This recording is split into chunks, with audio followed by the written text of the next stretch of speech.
3 fois plus de pétrole que dans les soutes du Torrey Canyon, et cela se passe à 5 km des côtes bretonnes. Un pétrolier échoué sur les récifs de la Bretagne Nord est en train de polluer à une vitesse grand V les côtes françaises. Ce navire, l'Amoco Cadiz, s'est brisé cette nuit sur les terribles roches de Port-Salle, un joli petit port à 30 km au nord-ouest de Brest. L'épave est donc coupée en deux et le pétrole a déjà pollué plusieurs kilomètres de plage. On se retrouve aujourd'hui à Port-Salle, une ville côtière située en Bretagne dans l'ouest de la France. La ville était située dans une baie protégée, offrant un accès facile à l'océan et aux ressources marines abondantes. Donc au Moyen-Âge, Port-Salle était principalement un petit port de pêche où les habitants locaux se livraient généralement à la pêche et au commerce maritime. Les activités maritimes ont été à la fois une source de richesse mais également un grand danger. En effet, la mer a toujours joué un rôle important dans la vie des habitants, mais elle s'est aussi révélée impitoyable. En 1978, un événement maritime a marqué Port-Salle de manière significative. Le pétrolier Amoco Cadiz s'est échoué au large des côtes, provoquant une marée noire dévastatrice. Des milliers de tonnes de pétrole brut ont pollué les eaux et les plages, causant des dommages écologiques considérables. L'histoire du transport pétrolier remonte à l'époque où le pétrole a commencé à être exploité en tant que ressource énergétique à grande échelle. Au milieu du 19e siècle, l'industrie pétrolière a commencé à se développer avec la découverte de gisements de pétrole et l'essor de l'industrie pétrolière aux États-Unis. À cette époque, le pétrole était principalement transporté par des barils en bois en utilisant des chariots tirés par des chevaux, des bateaux à vapeur et des chemins de fer. Au début du 20e siècle, avec l'augmentation de la production et la demande mondiale en pétrole, les navires spécialement conçus pour le transport appelés pétroliers ont commencé à apparaître. Les pétroliers étaient des navires plus grands et plus robustes, capables de transporter de grandes quantités de pétrole brut dans leurs soutes. Ils étaient équipés de systèmes de pompage sophistiqués pour faciliter le chargement et le déchargement du pétrole. Au cours des dernières décennies, le transport pétrolier a continué d'évoluer. Les pétroliers modernes sont devenus de plus en plus grands, avec des améliorations technologiques significatives, certains pouvant transporter jusqu'à 2 millions de barils de pétrole. Les technologies de surveillance et de contrôle ont également été améliorées pour réduire les risques environnementaux. Aujourd'hui, le transport pétrolier reste un élément crucial de la chaîne d'approvisionnement mondiale en énergie, bien qu'il soit également confronté à des défis tels que la réduction des émissions de gaz à effet de serre et la transition vers des sources d'énergie plus durables. Comme je vous l'ai cité plus haut, à Port-Salle, c'est le naufrage d'un pétrolier, l'Amoco Cadiz, qui a provoqué une marée noire, considérée aujourd'hui encore comme l'une des pires catastrophes écologiques de l'histoire. Et lorsqu'on dit que le pétrole ne coule plus, eh bien je crois que c'est une légende. Puisqu'il suffit de regarder à l'endroit où nous sommes. Vous voyez ma main. Si je plonge ma main davantage, il en ressort du pétrole. Je crois qu'il y a 30, 40, 50 cm. Je ne sais pas exactement combien il peut y avoir de pétrole ici. L'Amoco Cadiz était un super tanker, c'est-à-dire un navire pétrolier géant. Il a été construit par le chantier naval Astilleros Españoles S.A. situé à Cadix en Espagne et a été lancé en 1974. Ce bateau a été commandé avec 3 autres identiques pour l'Amoco International Oil Company qui est situé à Chicago aux États-Unis. Immatriculé au Liberia et affrété par une compagnie américaine Amoco Transport, le navire mesurait 334 mètres de long et il pouvait transporter jusqu'à 223 000 tonnes de pétrole brut. C'est le 16 mars 1978 que le destin de ce pétrolier sera scellé. À 8 h, l'Amoco Cadiz partit du golfe Persique pour Rotterdam, cargaison complète, passe au large de l'île d'Ouessant. Il fait route à la vitesse de 9,5 nœuds. 9h45, alors que la mer est particulièrement agitée, avec des vents violents et des creux de 8 mètres, le pétrolier a un problème mécanique. Le gouvernail, qui fonctionne normalement grâce à de puissantes pompes hydrauliques, est hors de contrôle à la suite de très importantes fuites impossibles à réparer sur place. Le gouvernail est donc bloqué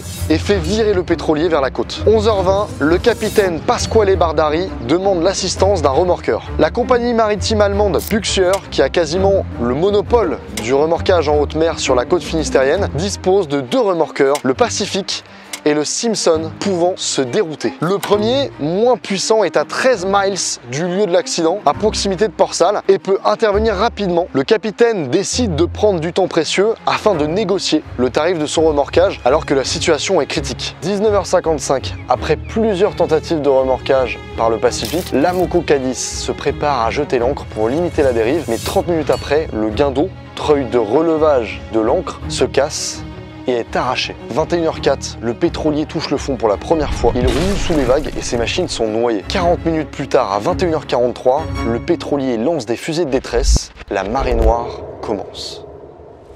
42 personnes sur 44 sont évacuées. Les deux derniers, le capitaine Bardari et un officier, doivent attendre jusqu'à 5 heures avant de pouvoir quitter le navire. Le 17 mars au matin, les habitants de la Pointe Bretonne sont réveillés par une odeur de mazout. Quand j'ouvre ma fenêtre le matin, j'ouvre les volets, ça sent le mazout. Ma femme lave le linge, elle met le linge sur le fil, c'est imprégné de mazout. Ils croient d'abord à une panne de chaudière dans leur maison avant de découvrir la coque brisée du pétrolier au niveau du château arrière. On retrouve derrière moi une des deux ancres de l'Amoco Cadiz exposée ici à Port-Salle. Elle a été récupérée pour les besoins de l'enquête et scellée sur le terre-plein du port avec, dans la pierre, un texte gravé pour rappeler l'événement tragique.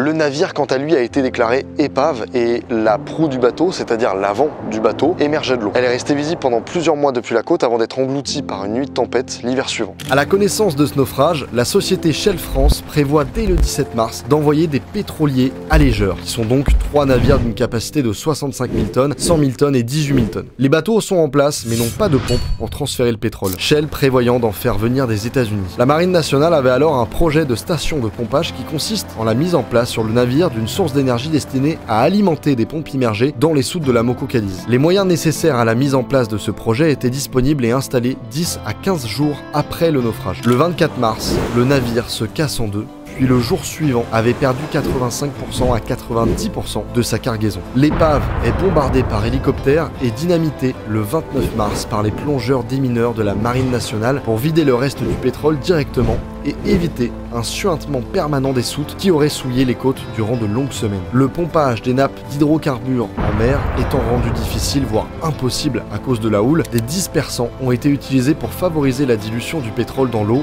et limiter les dégâts à terre. Malgré cela, des associations de protection de l'environnement ont dénoncé l'aspect toxique de ces dispersants. Leur utilisation sera pour cette raison bannie des zones où la profondeur est inférieure à 50 mètres car le brassage de l'eau y est insuffisant. 50 000 à 60 000 tonnes de pétrole brut sont déversées sur près de 375 km de côte bretonne, souillant les plages, les rochers, les estuaires et les marais. Les écosystèmes côtiers riches en biodiversité ont été gravement affectés. L'état maximum de pollution est atteint fin avril 1978. Le plan Polmar est déclenché le 16 mars 1978 à 23h45. Il s'agit d'un plan d'intervention spécialisé français qui est déclenché en cas de pollution maritime accidentelle. Il sert à coordonner le personnel et à mobiliser les moyens de lutte aussi bien sur la terre qu'en mer. L'acheminement de tous les barrages flottants sur les lieux du sinistre est programmé. Ils seront donc disposés entre le 16 et le 25 mars, mais se révèlent peu efficaces en raison de la houle et du personnel non formé à leur pose. Le 19 mars, le plan Polmar est étendu aux côtes d'Armor pour prévenir l'arrivée des nappes de pétrole. La Marine nationale met à disposition 4500 hommes et 50 bateaux. Les sapeurs-pompiers, quant à eux, viennent également en renfort et des unités volontaires de l'armée de terre seront envoyées sur place. Ce nettoyage a mobilisé environ 14 000 personnes, dont 7 000 militaires. Les agriculteurs se sont mobilisés dès les premiers jours utilisant des tonnes à lisier, nombreuses dans cette région d'élevage porcin. Par la suite, l'ampleur des dégâts conduit les autorités à faire appel à un nombre croissant de camions d'assainissement qui pompent le pétrole stocké dans des fosses et partent vers les gares et le port de Roscoff, d'où ils sont expédiés vers les unités de dégazage existant à Brest, Nantes, Saint-Nazaire et Le Havre. Des centaines de volontaires mobilisés par des associations d'écologistes sont aussi venus ramasser le goudron à la main et à la pelle. Les autorités disent avoir mis 6 mois pour faire pomper ou disperser le pétrole et nettoyer les côtes bretonnes. Mais en réalité, les grands nettoyeurs ont été les vagues et les bactéries naturelles. Les déchets pétrolifères ramassés ont été rassemblés puis enfouis dans le sol sur une centaine de sites choisis dans les côtes d'Armor et le Finistère. Là, on est actuellement sur une des plages où justement il y a l'ancre de l'Amoco Cadiz qui est disposée juste en face. Là, je sais pas si vous arrivez vraiment à le voir. Enfin, je pense que si, parce que là, ça fait vraiment une grosse trace noire sur certains cailloux. On le voit même sur celui sur lequel je suis disposé là. Vraiment, l'entièreté du caillou est complètement noire et c'est ça sur plein de cailloux qui sont encore disposés tout autour de la plage. Et c'est assez fou de voir ça parce que ça nous permet de nous remettre en fait dans 78 et de s'imaginer du coup toute l'ampleur des dégâts, tout le mazout qui a été déversé partout et vraiment le nettoyage qui a dû être fait absolument extraordinaire, quoi.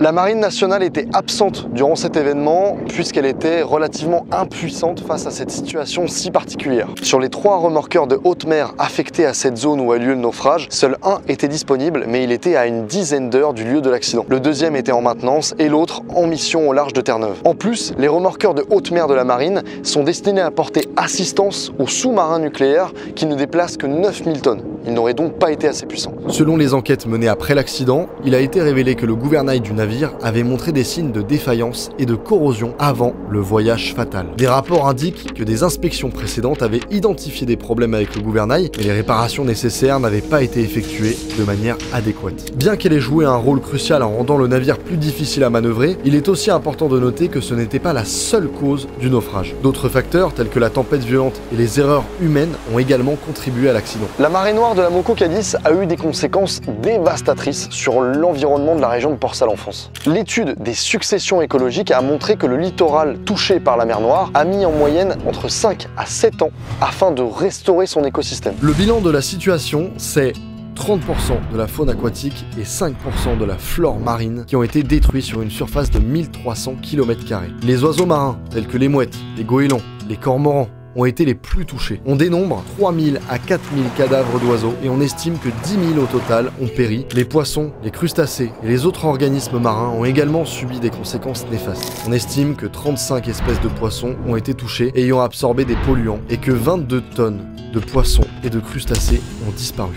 Bien qu'une partie de la flore ait été relativement épargnée, car certaines algues observées ont montré une aptitude à dégrader le pétrole, les herbiers marins et les autres formes de flore marine ont tout de même été étouffés et contaminés par le pétrole, ce qui a entraîné une destruction de l'habitat et des perturbations importantes dans les écosystèmes côtiers. La marée noire a eu des conséquences économiques majeures pour la région. Les activités de pêche ont été gravement perturbées, entraînant des pertes financières importantes pour les pêcheurs locaux. Le tourisme côtier a également été fortement touché, car les plages polluées et l'impact environnemental négatif ont dissuadé les visiteurs. Les effets de la marée noire de la Moco Cadiz se sont fait ressentir pendant de nombreuses années. Même après le nettoyage initial, des résidus de pétrole sont restés dans le sol et les sédiments côtiers, ce qui a entraîné une contamination continue. Les écosystèmes ont mis du temps à se rétablir et certaines espèces ont mis des années, voire des décennies, à se rétablir complètement.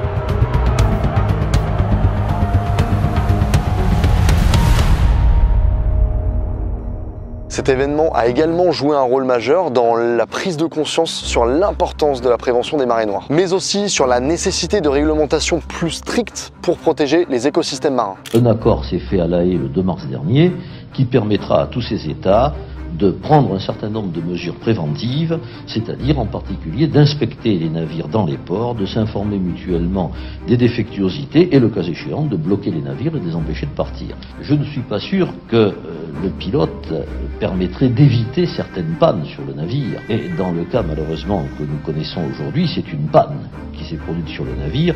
À la suite de ce naufrage, s'est engagé un très long combat judiciaire avec la compagnie Amoco pour tenter d'obtenir des dommages et intérêts. Les élus bretons réunis dans un syndicat mixte n'ont pas hésité à se lancer dans un long et difficile combat judiciaire d'une durée de 14 ans. Pour la première fois, une compagnie comme Amoco Oil est tenue responsable à 100% des dégâts. C'est à partir de ce moment que le principe de pollueur-payeur est devenu l'un des 4 principes généraux du droit de l'environnement en France. On parle d'une amende de plusieurs centaines de millions d'euros transférée à l'État et à la commune. En somme, l'accident de l'Amoco Cadiz a entraîné des amendes importantes pour Amoco Oil Corporation, ainsi que des coûts élevés liés au nettoyage, à la restauration et aux compensations. L'impact financier global a été significatif pour la société et a contribué à des changements dans la réglementation maritime pour prévenir de tels accidents à l'avenir. Cet événement tragique a effectivement mis en évidence la nécessité de normes plus strictes en matière de sécurité et de prévention des marées noires. Par conséquent, des réglementations plus rigoureuses ont été mises en place pour encadrer le transport maritime de pétrole brut. Par exemple, de nouveaux radars ont été déployés ainsi qu'un remorqueur,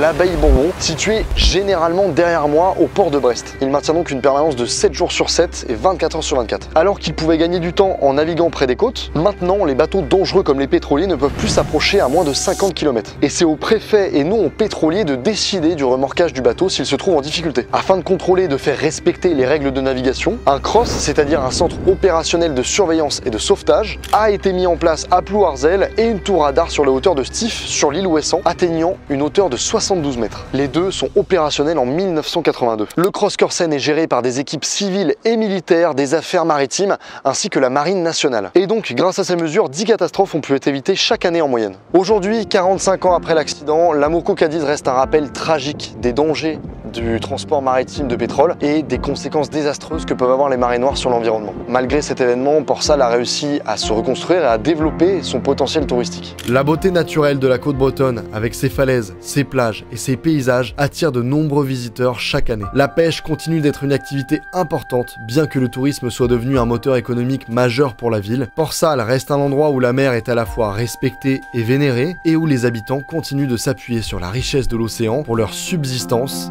et leur bien-être.